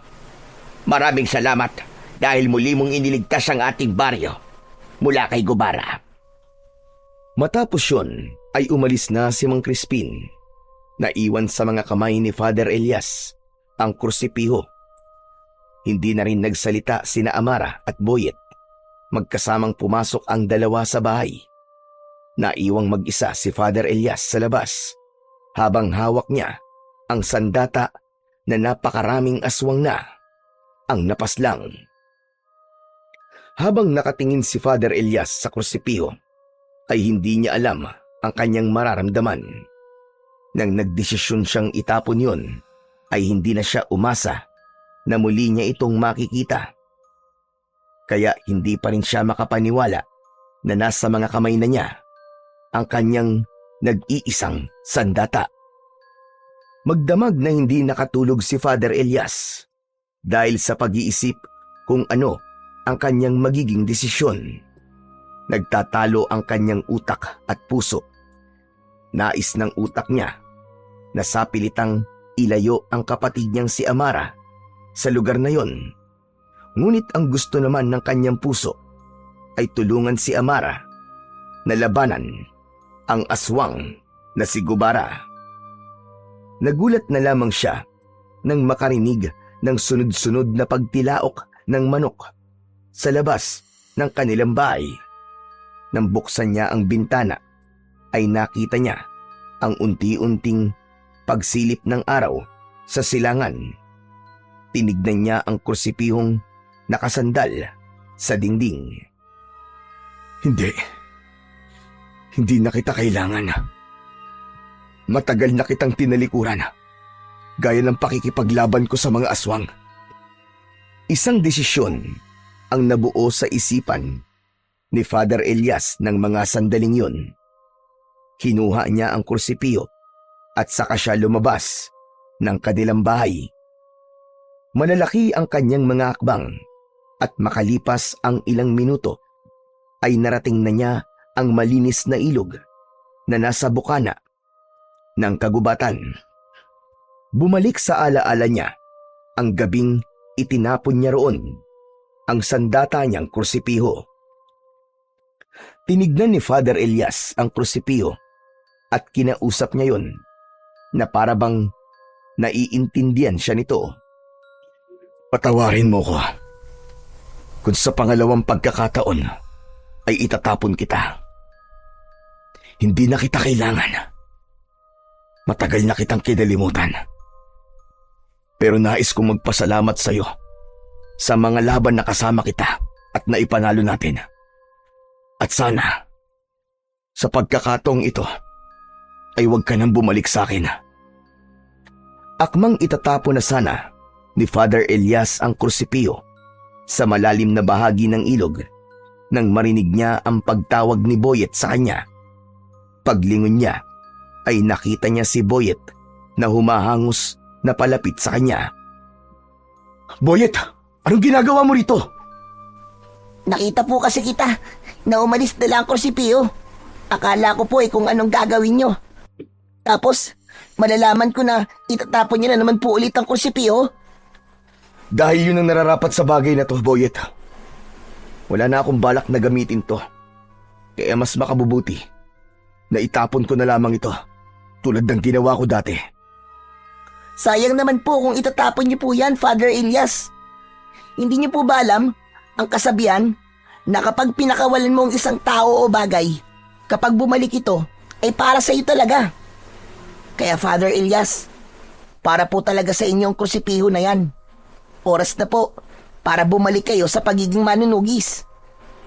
Hindi mo alam ang sinasabi mo, Boyet. Masyado ka pang bata para maintindihan ang mga ganitong bagay. Alam ko naman po.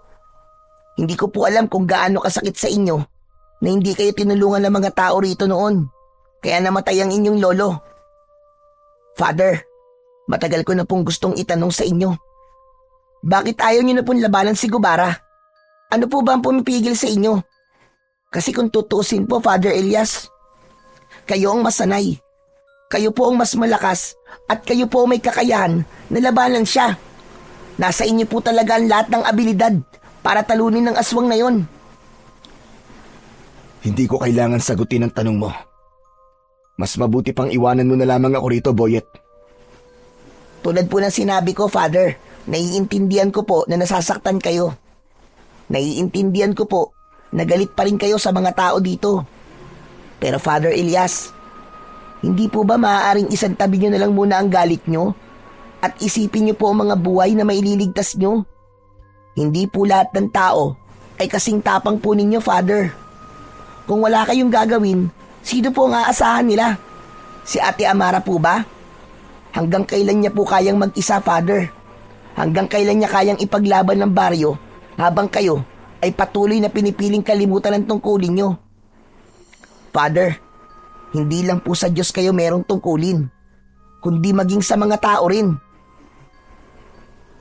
Sa mga sinabing yun ni Boyet, ay tila nayanig ang buong pagkatao ni Father Elias.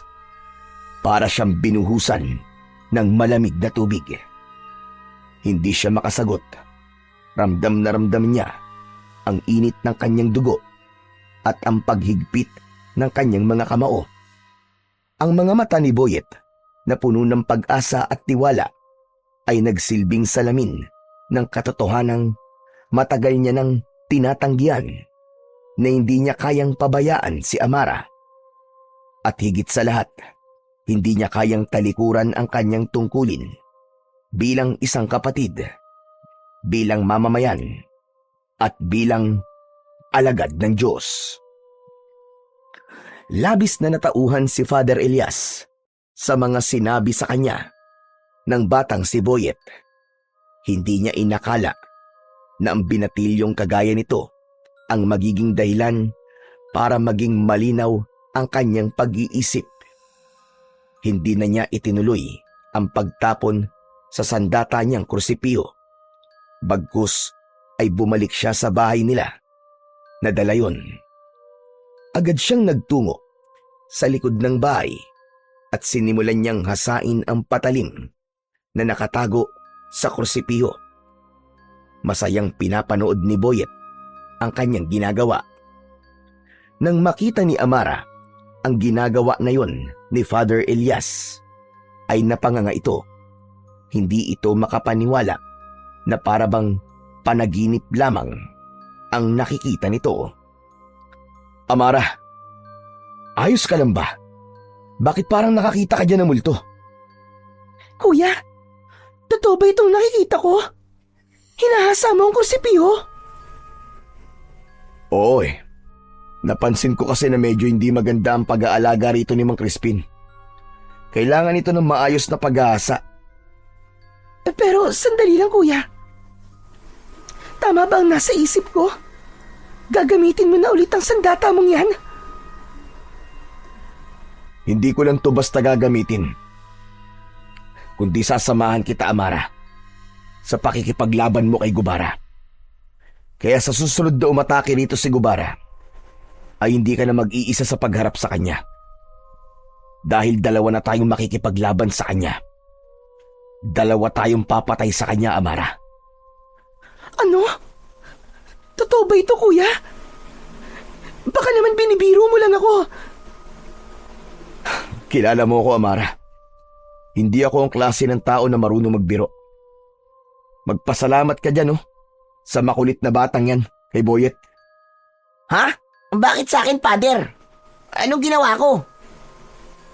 Boyet, napakalaki na nagawa mo. Nang dahil sa mga sinabi mo sa akin kanina sa ilog, ay nagliwanag ang pag-iisip ko. Ikaw ang nagsabi sa akin ng mga dapat kong marinig. Tama ka, Boyet. Hindi na dapat ako maging alipin ng galit at ng aking nakaraan. Walang magbabago kung patuloy ako magagalit sa baryong to. Marahil may dahilan kung bakit kailangan mawala ni Lolo. Maraming salamat sa iyo, Boyet. Walang anuman, Father Elias. Ang totoo, hindi ko naman alam na magkakaroon ng ganung epekto ang mga sinabi ko sa inyo kanina. Sinabi ko lang po kung anong sa tingin ko sa mga nangyayari. Naku, maraming salamat, Boyet. Maraming salamat din, kuya. Dahil nagbago na ang iyong isip. Hindi mo alam kung gaano ako kasaya ngayon. At sigurado rin ako na kapag nalaman to ni Mang Crispin, ay matutuwa siya. Kaya simulan na natin ang ating pagsasanay. Matagal na akong hindi nakikipaglaban sa mga aswang. Kaya kailangan ko ng mabilisan na pag-iensayo.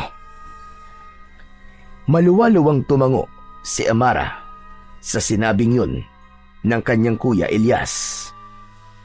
Nang sandaling yun, ay buo na ang loob ni Father Elias na tulungan ang kapatid niyang labanan at patayin ang aswang na si Gubara. Sa umagang yun, ay tuluyan niya nang tinapos ang galit at tampo na meron siya sa kanilang baryo at sa mga naninirahan doon. At nangako siya sa kanyang sarili na gagawin niya ang lahat upang matapos na ang paggasik ng kasamaan ni Gubara. Agad na sinimulan ni Father Elias at Amara ang kanilang mabilisang pagsasanay. Nagtulungan sila sa pagtuturo sa isa't isa ng mga tamang galaw sa pag-atake at pagdepensa. Hindi pa rin makapaniwala si Father Elias na darating ang panahon na yon dahil hindi niya nakita na magiging isang manunugis din ang kanyang kapatid na si Amara. Habang nagsasanay ay manghang-mangha silang pinapanood ng batang si Boyet. Para itong nanonood ng isang pelikulang aksyon dahil hindi nawala ang panlalaki ng mga mata nito habang nakanganga. At sa gitna ng kanilang pagsasanay ay biglang dumating si Mang Crispin. Sandaling huminto ang magkapatid sa kanilang pag-iensayo pagdating ng matandang albularyo. Sandali nga. Hindi ba ako nananaginip lang? Totoo ba talaga itong nakikita ko? Nagsasanay ka sa pakikipaglaban, Elias? Opo. Alam ko na matutuwa kayo sa sasabihin ko. Mang Crispin, handa na po akong tulungan si Amara sa pagpaslang kay Gubara. Diyos ko po! Salamat, Panginoon ko! Dahil nagbago na ang isip mo. Napakasaya ko talaga. Sigurado ako na kung nasaan man ang iyong tatay at lolo, ay napakasaya rin nila sa desisyon mo na yan. Kaya nga po. Pero mas masaya po sana kung nandito sila.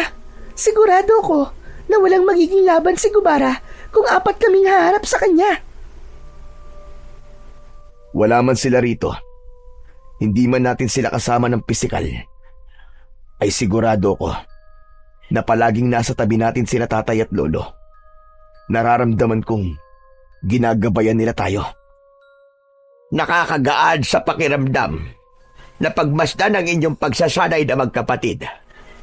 Pero nandito ko, Elias. Dahil may importante akong kailangan sabihin sa inyo. Ano ho yun, Mang Crispin? Alam ko na kung paano bumalik ang kaluluwa ni Gubara. Yun ay dahil sa isang ritual na ginawa ng konsino.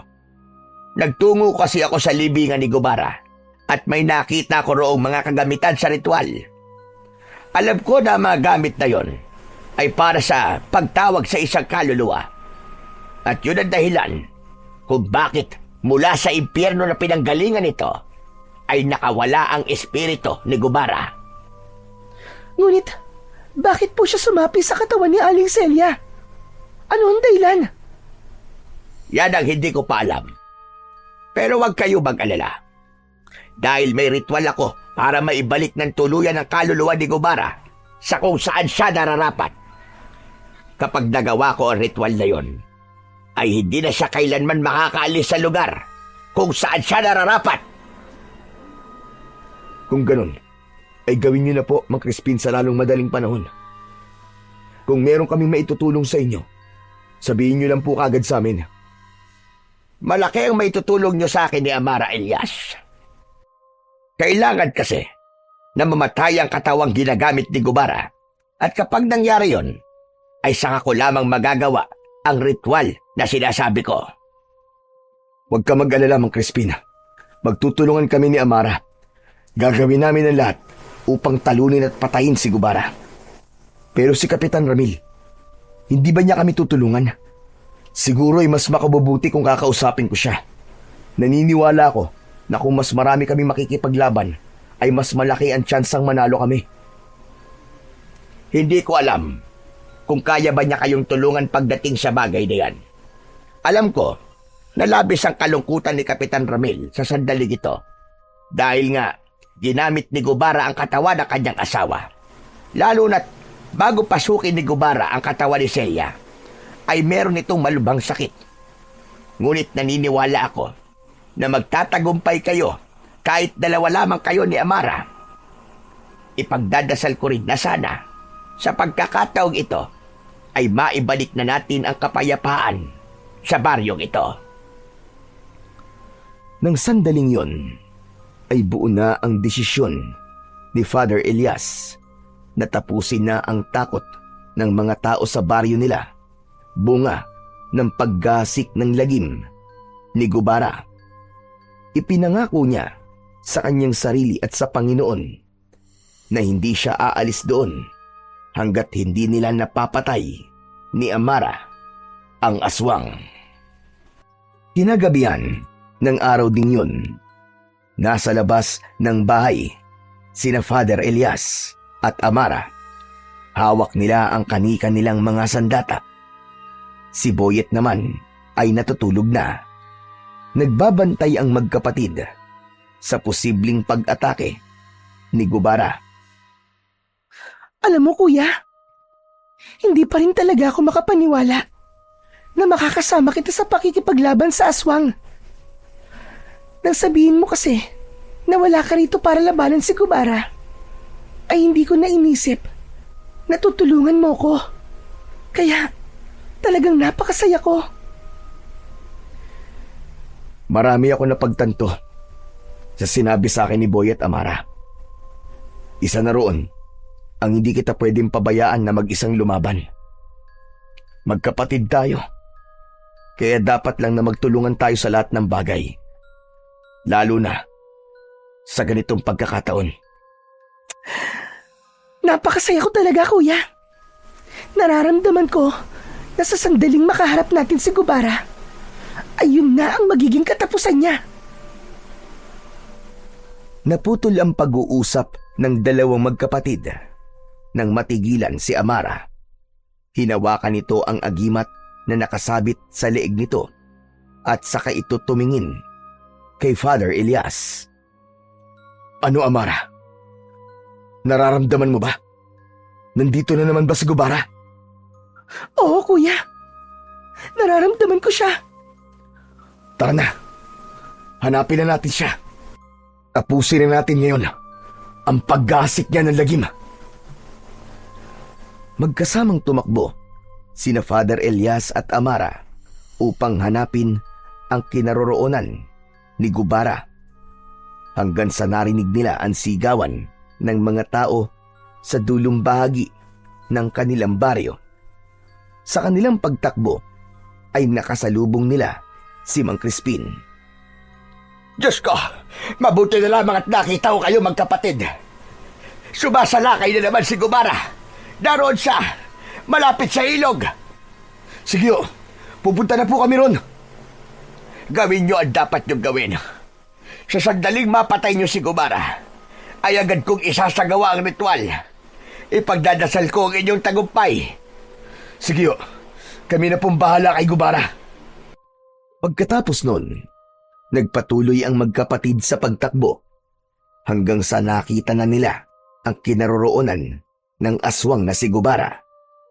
Magkatabing tumayo sina Father Elias at Amara habang nakatingin sila sa aswang na inaatake ang mga tao. Gubara! Kami ang harapin mo! At huwag ang mga walang kalaban-laban! Humanda ka ngayon, Gubara. Dalawa na kami makakalaban mo. Kaya ito na ang magiging katapusan mo! Galit na tumingin ang aswang na bangkilan kina Father Elias at Amara.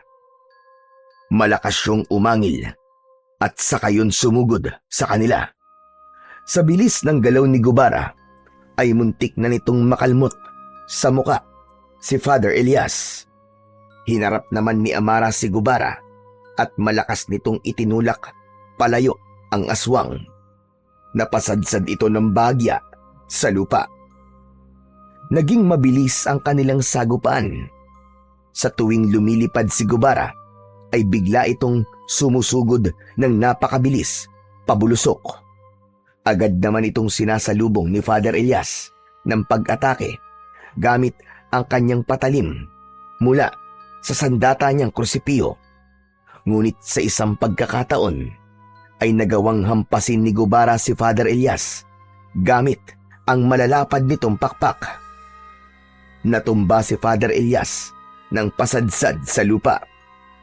Akmang susunggaban siya ni Gubara, ngunit naging maagap si Amara. Buong lakas na tinaga ni Amara ang isang pakpak ni Gubara. Napasigaw sa sakit ang aswang. Muling tumayo si Elias at inundayan niya ng saksak sa tiyan si Gubara. Matapos masugatan ni na Father Elias at Amara ang aswang na si Gubara, ay napansin nila ang unti-unti nitong panghihina. Sinamantala nila yon at kahit lumalaban pa rin si Gubara ay hindi sila pinanghinaan ng loob. Para na silang isang tao lang kung gumalaw at umatake. Naging sunod-sunod na ang sugat na nakukuha ni Gubara mula sa kanila hanggang sa tuluyan ng bumagsak si Gubara sa lupa. Punong-puno na ito ng sugat at naliligo na ito sa sarili nitong dugo. Hindi na rin ito makalipad dahil wasak na ang mga pakpak nito. Nilapitan na magkapatid si Gubara at tinignan nila ito ng walang awa. Sa wakas, pumagsak ka na ring demonyo ka. Tapos na mga gabing natatakot ang mga tao sa'yo. Ikaw nang tumapos sa kanya, Amara. Ikaw ang nagsimula sa pakikipaglaban kay Gubara. Kaya nararapat lamang na ikaw ang tumapos sa kanya. Eto, gamitin mo ang aking krusipiyo. Inabot ni Father Elias ang kanyang patalim kay Amara na agad naman itong tinanggap. Matapang itong tumango at mas lumapit pa ito kay Gubara upang tapusin na ang buhay nito. Ngunit nang akmang papatay na ni Amara si Gubara, ay isang hindi inaasahang tao ang biglang dumating. Walang iba kundi si Kapitan Ramil. Mas lalo silang nagtaka nang yakapin nito si Gubara na para bang pinoprotektahan nito yon. Luhaan si Kapitan Ramil at tila wala ito sa sariling katinuan. Kapitan Ramil, lumayo ka dyan? Anong ginagawa nyo? Kapitan Ramil, hindi nyo dapat nilalapitan si Gubara. Umalis kayo dyan! Hindi ako papayag na patayin niyo ang aking asawa. Hindi ako makakapayag. Maawa kayo sa kanya. Kapitan Ramil, hindi na siya ang asawa mo. Ginagamit na lamang ng kung sinong espiritu ang katawan niya. Kaya layuan mo siya. Manahimik ka, Elias. Si Celia pa rin ito. Maniwala kayo sa akin. Ako may kagagawan kung bakit nakawala ang kaluluwa ni Gubara. Patawarin niyo ako. Ako ang gumawa ng ritual na itinuro sa akin ng isang magkukulam. Wala na akong magagawa eh. Ginawa ko yun dahil ang gabing yun ay namatay na ang aking asawa. Gusto ko pa sana siyang makasama at naniniwala ako na kung ang kaluluwa na gaya ni Gubara na malakas ang sasanib sa katawan ni Celia ay masahaba pa ang buhay niya. Magkakasama pa kami na matagal. Kaya nakikiusap ako sa inyo. Huwag niyong papatayin ang aking asawa. Ikaw palang dahilan, Kapitan Ramil, kung bakit nangyari lahat ng ito. Pero kailangan mo maunawaan na patay na ang asawa mo. Si Gubara na ang nasa katawan ni Aling Celia ngayon, Kapitan. Tanggapin mo na wala na ang asawa mo si Aling Celia. Masakit, Kapitan, pero kailangan mong tanggapin. Huwag kang maging makasarili at hayaan mo na patay na namin ang Gubara na yan. Hindi ako papayag. Kung papatayin niyo siya, ay unahin niyo na akong patayin. Patayin niyo ako. Ayoko makita ang kamatayan ng aking asawa sa pangalawang pagkakataon. Hindi ko kaya. Ngunit laking gulat nilang lahat nang biglang sinakmal ni Gubara sa leeg si Kapitan Ramil. Bumulwak ang dugo nito. Nangisay si Kapitan Ramil habang mabilis na inuubos ni Gubara ang dugo nito. Sa maikling minuto ay halos naging tuyot na ang katawan ng kapitan. Nagmistula itong bulok na kahoy. Nabahala si Father Elias nang mapansin niya na unti-unting gumagaling ang mga sugat ni Gubara. Alam niya na yun ay dahil sa dugong iniinom nito mula kay Kapitan Ramil. Amara! Sige na! Tapusin mo na si Gubara! Ngayon na! Pagkarinig nun ni Amara ay walang pagdadalawang isip nitong itinarak sa tapat mismo ng puso ni Gubara ang patalim mula sa krusipiho. Binitiwan na ni Gubara ang walang buhay na katawan ni Kapitan Ramil. Matapos yun ay tuluyan ng nalagutan ng hininga si Gubara habang nakabukas ang mga matang namatay ang bangkilan. Agad namang lumapit sa kanila si Mang Crispin na may dalang isang garapon. Hindi na nag-aksaya ng sandali si Mang Crispin at sinimulan na kagad nito ang ritual na sinasabi nito. Matapos ang ritual ay may itim na usok na biglang lumabas mula sa katawan ni Gubara at hinigop yun ng garapon na hawak naman ng matandang albularyo. Mabilis na isinarado ni Mang Crispin ang garapon na hawak-hawak at inusalan nito yon ng isang dasal. Maya-maya pa ay lumapit si Mang Crispin kay Father Elias at inabot nito sa kanya ang garapon. Elias, sa'yo ko ipinagkakatiwala ang kulungan na ito ni Gubara. Hanggat hindi binubuksan ang garapon na ito, ay hindi na siya makakawala pa. Ang garapong ito ang magsisilbi niyang kulungan habang buhay. Huwag po kayong mag-alala, Mang Crispin.